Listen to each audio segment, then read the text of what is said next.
So this is another segment.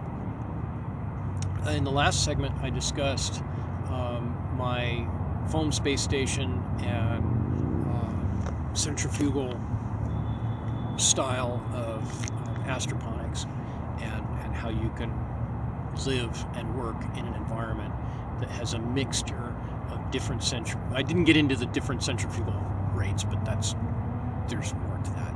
But in this segment, I want to discuss spacesuits when you look at families. Now, in one of the recent remakes of the Swiss Family Robinson, they showed spacesuits for the kids, but then they were Hollywood, Disney spacesuits where the hood is all comes out of nowhere and covers your face. But more off the shelf is really what's practical.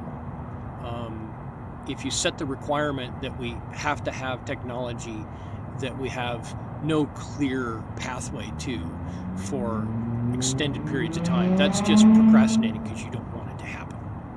It's really what a lot of people have been doing, is setting themselves up as the experts in space and making sure we don't go into space.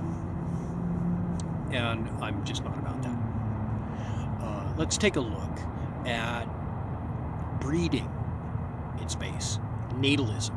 Natalism is where you posit every baby born brings a quanta of benefit into the world. Antinatalism is where every baby born brings a quanta, a definable measure of misery and want into the world. Neither one is quite accurate. Actually, every baby born brings a quanta, a definable unit of potential that can go either way, and it's practically infinite in a lot of ways. So once we get into space, we won't have limits on room to spread. We have no evidence of any life, and if there is, it's most likely on planets, although that's not entirely the only answer out there. But in general, it's not like when the Europeans came to North America and we had that moral conundrum of, well, we can't go back because Europe sucked at the time, and we have to go forward. And we had allies amongst some of the native tribes, and some of the native tribes we had adversarial relationships. A lot of people did a lot of things that were really not cool on all kinds of scales, sometimes Europeans to Europeans, and sometimes Europeans to natives, and natives to Europeans, and it was a mess. It really was. But in deep space, we don't really have those same kinds of problems. We have other issues. But that means that our in situ resource utilization is basically open to us in a lot of ways, without having to take it from anyone. We do have other responsibilities. Environmental science in space is a very new concept. President Trump put an executive order in to clean up orbital debris, and I think that is tremendously useful. Spacesuits up to now have been one-off productions, and even the spacesuits that have been used up to very recently were old and not fit for women and just not been updated in a long, long time. They've been sitting on their ass, honestly. And we really need to change that. There's some ways we can change that. One is having multiple sizes. Some of that is starting now. We're seeing a resurgence of research into spacesuits. And there's more style now, which helps the public image. The official NASA spacesuits are kind of red, white, and blue. I think that's cool. Some people kind of griped about that, but yeah, that's cool. SpaceX spacesuits are pretty cool. Virgin Atlantic had, I wouldn't, anyway, we won't get into Virgin Atlantic.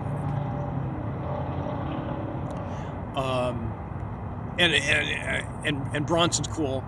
I hope that in the future he gives it another try, or his successor in Virgin Atlantic gives it another try.